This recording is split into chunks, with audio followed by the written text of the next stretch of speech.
Well, all right. Hello, everyone, and happy Thursday. It's digital host A.J. Wuest here, welcoming you back to Before the Four, the live stream where I go through some of 48's top news stories and then some before our 4 o'clock newscast, wherever you're watching Before the Four this afternoon, whether it's on Facebook, YouTube, or the 48 Now live stream. As always, thank you so much for watching and spending just a bit of your afternoon here. Now let's begin in Colbert County, where a transport company is asking a federal court to clear them of wrongdoing following this past weekend's deadly boat collision on Pickwick Lake. Now, Magnolia Marine Transport Company filed that petition in federal court on Tuesday. Now, two fishermen, Mike Sandlin and Kim Wallace, were both killed when their fishing boat collided with a barge on Saturday night in Colbert County. The Shoals Insider also reports that Magnolia Marine is also asking that any other potential lawsuits related to the crash be put on hold until the federal court rules on the petition. But now, the high school football season is officially upon us, and there'll be several games tonight. 48's Carl Prather and news sports anchor Kaylee Tinkelstad will be in Arab tonight as the Knights take on the Aggies of Albertville. Let's turn over to First Alert Chief Meteorologist Brad Travis to see how the weather might shape up now in week 0 of the season. Brad? Oh, good afternoon. As of about 3:12 this afternoon, most of the shower and thunderstorm activity has been south of Boaz and Guntersville, but there have been a few spotty showers in the far northeast corner of the state as you go from Scottsboro to Section. Weekend forecast, Saturday, Sunday.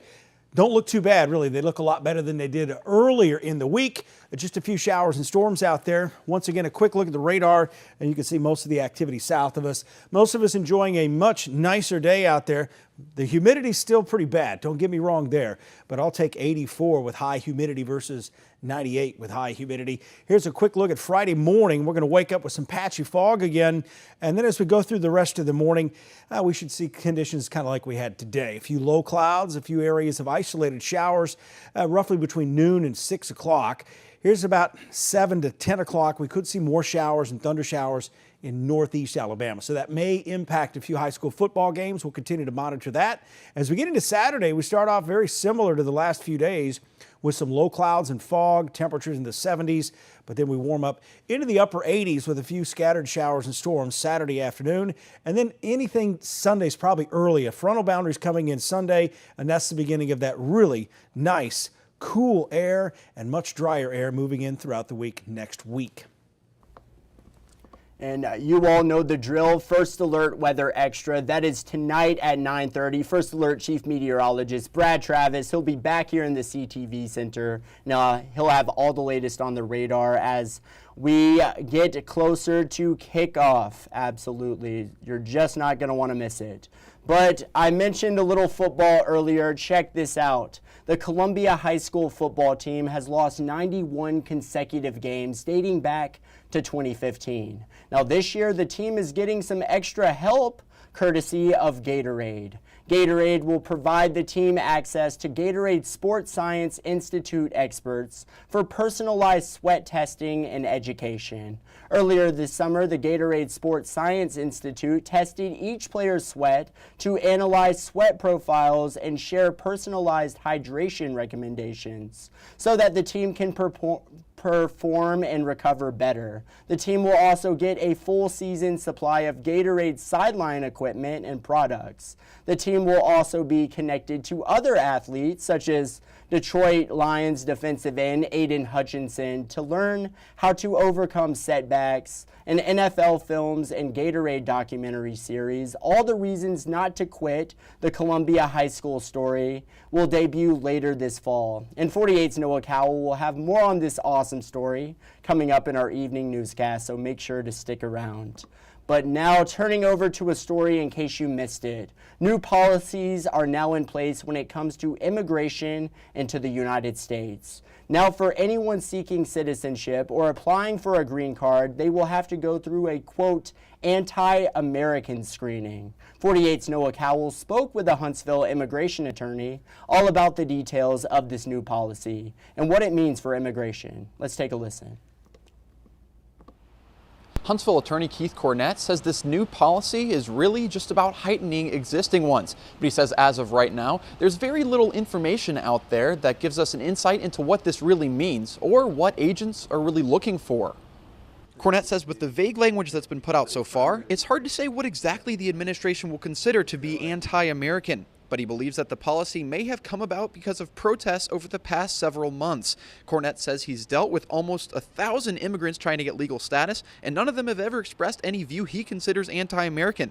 He believes that immigration officers will use their best judgment with these new rules.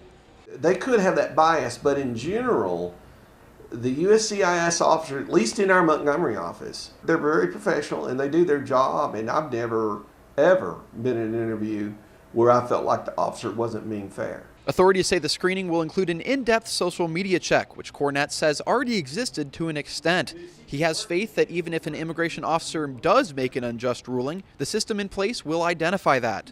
If an officer was to come forward and say this individual probably doesn't merit award of a green card, for instance, well, the supervisor has an opportunity to look at it and examine the rationale of that officer, how diligently they exercise their oversight in the supervisory chain, who knows. But I would say typically that works pretty well. Cornett also says officers may focus more heavily on criminal history when making these decisions. All in all, he's confident that this won't be an issue here in Alabama. Reporting in Huntsville, Noah Cowell, 48 News, on your side. Well, now new jobs yet again are coming to Huntsville. This after the ribbon was cut on a 1,000-square-foot facility in Cummings Research Park. This will now add about 700 more jobs here in the Rocket City. 48's Nick Ballinger with more. The ribbon is cut on a near 1,000 square foot facility in Cummings Research Park, bringing 500 new jobs to Huntsville with it. PDW is a drone manufacturing company and one of two Huntsville companies expanding and staying in Huntsville, adding 700 jobs combined to the job force. The company that started in New York City landed in Huntsville and quickly outgrew its space. We realized we would never be able to make a company like that in that city, right? So Huntsville's an amazing, eclectic, diverse, wonderful community. Huntsville's Director of Urban and Economic Development, Shane Davis, says PDW, along with Parsons Corporation, an engineering consulting firm, were given a generous offer from the city to stay and expand. Our focus in our office is to create jobs, create opportunity for our citizens here and those that choose Huntsville to live. Davis says incentive packages giving Parsons $1,200 per employee to hire, relocate, and recruit will cost the city around $240,000, but will pay off in the long run with an over $90 million economic impact to the city in return. Everything we do and bring you is performance-based. You go perform, and we'll reimburse you for some of those efforts. PDW's package is similar at $1,000 per employee, working out to around $500,000. Parsons will have to retain the employee for 5 years and PDW must for 7, or the city will get its money back. Davis says the price tag up front is well worth the investment. And these are not just engineering jobs. Some of them are engineering and technician research and development, but they're also manufacturing jobs. So they're really high hourly wage jobs that a lot of people that's going through Drake and Calhoun and even our new tech school will be able to apply for these in a couple of years. And now we're going to head to break, but coming up in Lauderdale County, all first responders are now on the same page for the first time in county history. A great and powerful event to check out this weekend in Huntsville. It's all ahead. We'll go through it all in 1 minute.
All right, well, hello everyone and welcome back to Before the Four. Well, first responders are now under the same CAD system for the first time in Lauderdale County history. 48's Aria Pons with the details. For the first time in county history, all Lauderdale first responders are on the same page, meaning they're on the same dispatch system. It's just one step to ensure that one call, one voice, one response. From west to east, police deputies and other first responders can hop onto their laptops to look at emergency calls that come in. EMA Director Brad Holmes says before this system, a 911 call would come into Lauderdale County 911, and then from there, depending on where the caller lives, dispatchers might have had to transfer the caller through to Florence 911, where the caller would then repeat their story all over again. And that can take anywhere from 90 seconds to 2 or 3 or 4 minutes, and minutes matter when someone's in need. So by allowing a call to go from discipline to discipline and from moment to moment, we cut down on response time and we provide a better service to our community. Now it streamlines dispatch and allows deputies and officers to remain safe. Deputy Connor Barton says this system will allow deputies to see what they could be dealing with before they ever arrive on scene. We can see who is involved with certain vehicles, who lives at certain houses, past reports, past charges, and it's click of the finger. And it allows them to know what agency is where, especially if a department needs backup. Get a call, well, and they're on a completely different radio frequency, so we don't hear their call. So if it pops up on the screen, we can see, oh, they're going to a call, maybe I should head that way and back them up on that. In the future, officials want to house Florence's and the county's dispatch center in the same building. Then they want to connect Lauderdale County's and Colbert County systems together eventually. Reporting in Florence, Aria Pons, 48 on your side. Well, now coming to Big Spring Park this Saturday, the 8th annual End Addiction Walk. A free community event, the walk is an opportunity to connect with others, remember loved ones lost to accidental overdose or addiction, and to serve as a reminder that no matter what, you are not alone. I recently spoke with Kim Holder with Not One More Alabama all about this weekend's walk and the power of community and connection. Let's take a listen. Talk a little bit about last year's End Addiction Walk and everything that you're planning for this year. Okay, all right. Well, last year, I think, we always wonder how many people are there. This year, we're going to try to get some specific numbers. I think there are a couple of organizations that do the geocaching, and so we'll be able to get a specific number. But last year was great. It's always such an amazing thing to me when we see community, family, and individuals all come together in one location to celebrate, to memorialize, to put out the awareness that we're here and we're doing this thing. So it's really it's just always so moving. Every year is moving. Yes, ma'am. And you're expecting more people this year? Yeah. It seems like every year we grow a little bit larger and a little bit larger. This year, we're having over 45 resource tables, and typically it's usually right around 40. So we've added some new resources. There are some incredible new resources in the area that are, coming into their own rights now, and so we're getting to add those folks as they come into town. So it's really going to be a really good resource area for us this year. Always a pleasure speaking with Kim Holder with Not One More Alabama. And you can find more details along with that full interview right now on our website. Just go to WAFF.com. You'll go to digital shows and then 48 Now. But yes, the End Addiction Walk, it's coming back for the 8th annual year. And this year, singer-songwriter Katie Tidwell will be performing ahead of the event. That will be tomorrow night.